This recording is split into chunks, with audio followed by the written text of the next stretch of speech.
আজকে আমরা শুরু করব অনুশীলনী 3.1-এর 4 নম্বর অঙ্কটি।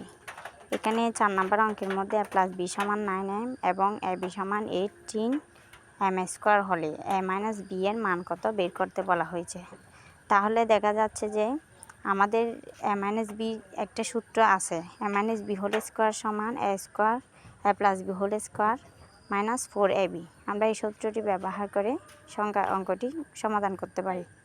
আমরা প্রথমে দেওয়া আছে দিয়ে a + b এবং ab এর মানগুলো বসাই ফেলি। এরপর আমরা জানি দিয়ে প্রথমে সূত্রটি লিখতে হবে। আমরা সূত্রটি লিখলাম a - b² = a + b² - 4ab। এখন যেহেতু উপরে a + b এবং ab এর মান দেওয়া আছে, আমরা নিম্নে এই মানগুলো বসিয়ে দিই। এই মানগুলো বসানোর পর আমরা a + b এর মান কত পাইছি 9m। তাহলে 9m